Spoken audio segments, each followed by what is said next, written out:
Salut, c'est Trado, content de vous retrouver pour la mise à jour de l'analyse technique du CAC 40 et un rebond fort à propos sur la zone des 74, 65, 113, 45 a mis fin provisoirement au moins à l'attaque en cours. On l'a échappé belle parce que au pire de la séance, vous voyez, on avait perdu jusqu'à 1,3% et on termine à 0,4% dans le négatif, ce qui est quand même pas cher payé. L'essentiel est préservé, j'ai envie de dire, hein, la zone de support des 74, 65, 113, 45, et à partir de là, eh bien, on peut totalement envisager de repartir vers le haut. On peut même envisager de venir combler le gap dans un excès baissier. Tant que l'on clôture dans la zone et pas en dessous de la zone, on peut considérer que le support est préservé, et donc à partir de là, on peut envisager que la baisse soit terminée. D'ailleurs, si on regarde comme d'habitude les marchés américains, on voit que le SP500 n'est absolument pas menaçant. On est toujours bien ancré au-dessus du support des 57,20, 56, 74. C'est pareil pour le Nasdaq, hein, qui ne fragilise pas véritablement son support. Le support tient, il est à 19 950, 19 600. Et les bourses mondiales vont très bien, merci pour elles. Elles aussi, un caracole sur des niveaux records ici, hein, avec déjà une contre-attaque, hein, de la séance baissière de la veille. Tout ça pour dire quoi? Pour dire que il est inutile de voir pour l'instant le pire. Alors justement, ça va faire l'objet du point pédago du jour. J'ai pas de nouveaux tests à vous proposer. Donc on va regarder ce dont je veux vous entretenir suite à des messages que j'ai reçus. Ah, j'ai oublié ici un mini gap. Faites-moi confiance, il y a quelques points ici. Il n'y a pas véritablement de chevauchement entre les plus bas de cette séance et les plus hauts de cette séance. Donc il y a un gap, sans doute un gap commun qui serait a priori, hein, voué à disparaître rapidement au regard des marchés américains. J'aimerais revenir sur des bases, sur des fondamentaux. C'est assez important de régulièrement passer par les fondamentaux. Alors, l'idée c'est quoi? Je vous ramène eh bien, du côté des pères fondateurs. Le père fondateur de l'analyse technique, c'est peut-être Dow, D-O-W, hein, le même Dow que l'on retrouve dans Dow Jones. Et il a établi dans les termes les plus simples et plus efficaces qui soient, bien que ce soit plus facile à dire qu'à mettre en place, ce que c'est qu'une tendance haussière. Une tendance haussière, c'est quand vous avez des pics qui sont ascendants et des creux qui sont ascendants. Et la tendance est haussière tant que l'on ne casse pas les précédents creux. Pourquoi? Parce que si on devait casser les précédents creux, eh bien on n'aurait plus des pics qui sont ascendants et des creux qui sont ascendants, mais des pics qui sont ascendants et des creux qui sont descendants. Là, on a une zone d'incertitude, et si effectivement on casse également le support qui est là, on pourra dire qu'on a des creux qui sont descendants et des pics qui sont descendants, on sera en tendance baissière. Mais vous l'aurez compris, en creux, ça veut dire que tant qu'on est dans ce schéma-là, il n'y a pas de quoi s'inquiéter. Ce que je suis en train de vous expliquer, c'est que lorsque l'on regarde, par exemple, l'évolution récente, on va prendre une tendance haussière, une tendance baissière. Okay. Au-delà des alertes qu'il peut y avoir à court terme, on voit qu'ici, sur cette vague de hausse qu'il y a eu, on a eu comme ça des pics qui étaient ascendants et des creux qui étaient ascendants. Ok, là, vous voyez, on est resté au-dessus, on n'a pas clôturé en dessous. Et la tendance est devenue baissière. Enfin non, là, il y a eu une alerte sur la tendance haussière une fois qu'on a clôturé plus bas que ce creux. Donc à partir de ce moment-là. Et à partir de ce moment-là, effectivement, on avait le droit de se demander si la tendance n'était pas menacée. Et une fois que ça a été établi ici, on pouvait envisager de privilégier les trades baissiers. Jusqu'à quand? Jusqu'à ce qu'on ait cassé la tendance baissière. C'est-à-dire, eh bien, je l'ai mal tracé. Voilà, je vais le faire parce que justement, ça a de l'importance dans ce que je dis.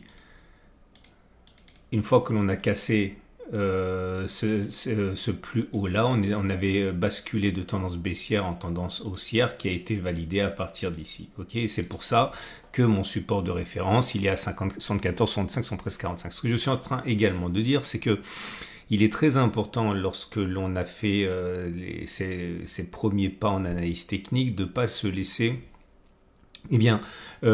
hypnotisé par tous les signaux qui arrivent. C'est-à-dire, si vous préférez, il est bon, si vous débutez, de ne prendre que les signaux qui vont dans le sens de la tendance telle qu'elle a été déterminée par Dow, c'est-à-dire des pics ascendants et des creux ascendants. Ou si vous préférez encore, tant qu'on était dans ce schéma-là, eh bien, tous les signaux haussiers en gros fonctionnaient, tous les signaux baissiers échouaient. Alors j'ai pas préparé à l'avant, j'aurais peut-être dû, je vous montre ici, à mon avis le SAR va, voilà, ça va faire l'affaire. Ici vous aviez un signal haussier, et vous voyez il a fonctionné. Ok, là vous aviez un signal baissier, avec le SAR qui a basculé en territoire, enfin qui a été basculé à la baisse, eh bien ça n'a pas fonctionné. Tout simplement parce que les signaux baissiers étaient donnés dans une tendance haussière, contrairement aux signaux haussiers qui, eux, étaient donnés dans une tendance haussière et qui devaient donc être privilégiés. Ou encore, dans l'autre sens, lorsque la tendance elle était baissière ici, vous voyez que une fois que la tendance elle est établie clairement, les signaux haussiers ne donnaient rien, mais les signaux baissiers, eux, fonctionnaient avec le SAR. Ou encore, si vous préférez, voilà, c'est ce que je dis depuis maintenant plusieurs semaines, et c'est la raison pour laquelle j'ai mis mon stop de protection en dessous. C'est parce que tant que l'on ne sera pas en tendance baissière, je n'ai absolument aucune raison d'envisager que la hausse soit terminée. C'est une lapalissade, mais c'est les bases de l'analyse technique et du trading. Là, par exemple, vous voyez, certains auraient pu penser, suite à une baisse là de 5%, que la tendance était inversée. Mais si on regarde où on en est par rapport à la théorie de dos, avec des pics ascendants et des creux ascendants, on était toujours, même au pire de la séance ici, dans une situation où les creux étaient ascendants et les pics étaient ascendants. Donc il n'y avait pas véritablement matière à s'alarmer. Donc voilà, c'est le conseil du jour. Avant de commencer à envisager de trader dans tous les sens, de vous laisser envahir par vos émotions, vérifiez bien que quelque chose a véritablement changé. Et en l'occurrence, ici, ce quelque chose, c'est la tendance. Et donc, pour terminer, pour boucler la boucle, tant que l'on préservera en clôture ces plus bas de 73,45, a priori, on pourrait très bien repartir de l'avant et se mettre dans la roue des marchés américains. Alors attention, évidemment, il y a toujours un moment où la tendance s'inverse. Je ne suis pas en train de vous dire qu'il faut aveuglément faire confiance à la tendance. La tendance, elle, au bout d'un moment, elle latéralise et puis elle s'inverse, mais c'est pas le cas le plus fréquent. Ce qu'il faut comprendre, c'est que les tendances ont plus de chances de se pérenniser que de s'inverser. Donc à partir de là, votre trading, normalement devant être du côté des statistiques et des probabilités, il faut encore privilégier pour l'instant des signaux haussiers. Alors quels seraient les signaux haussiers ici? Ils peuvent être de pleine nature. Si vous attendez par exemple la cassure du SAR, vous attendez que l'on casse les petits points rouges. Vous pouvez vous mettre aussi en mode trading nerveux, et là vous allez chercher des indicateurs techniques qui sont réputés beaucoup plus réactifs, comme par exemple le CCI ou le stochastique, et vous dites voilà, dès que j'aurai un signal du CCI, ça sera mon signal. Mais regardez bien la vidéo que j'ai présentée hier, ça dépend également de l'objectif que vous fixez. Ok, voilà, c'était la petite parenthèse que je voulais vous soumettre. Ça a l'air de rien comme ça, mais déjà si vous tradez dans le sens de la tendance, vous avez beaucoup plus de chances d'éviter les faux signaux que si vous prenez tous les signaux qui se présentent, qu'ils soient en tendance haussière ou baissière. On va donc passer au trade du jour. Votre rendez-vous avec IG.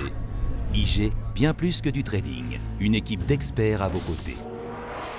Vous l'avez compris, si vous aimez cette zone, vous pouvez déjà acheter maintenant, en pariant sur le principe qu'on va revenir sur les précédents sommets. Et voilà, rien que ça déjà, vous avez un objectif qui est d'aller chercher les plus hauts avec un stop de protection en dessous de la zone ici. Vous avez un ratio gain risque supérieur à 1, ça passe. Vous pouvez également attendre un signal. À mon avis, il y a déjà eu un signal par exemple au niveau des indicateurs techniques les plus nerveux. Si vous avez un biais qui est baissier, par contre, là, effectivement, il faut parier sur une inversion de tendance et parier sur le fait qu'on va casser cette zone. Alors, je ne vois rien, a priori, à part un phénomène majeur du type électoral aux États-Unis avec une énorme surprise ou un blocage, puisque plus que Harris ou Trump, ce que les marchés ne veulent pas, c'est l'incertitude. Les deux ont été pricés, Vous avez également la possibilité de voir l'aggravation. J'en parle beaucoup parce que forcément, comme vous, hein, je navigue sur Internet, j'écoute les gens, etc.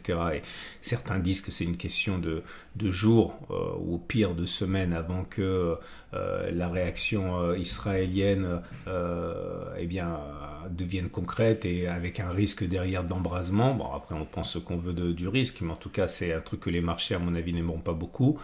Vous pouvez envisager qu'on aura une grosse attaque baissière. Dans ce cas, effectivement, visez un retour sur les plus bas, stop de protection dessus des plus hauts. Vous avez un ratio Garret super 1 également. Ok, voilà. C'était le point pédagogique. Bon, vous avez plein de choses qui vous attendent dans les communautés de la chaîne YouTube. Je vous souhaite une excellente journée et je vous dis à demain pour la mise à jour.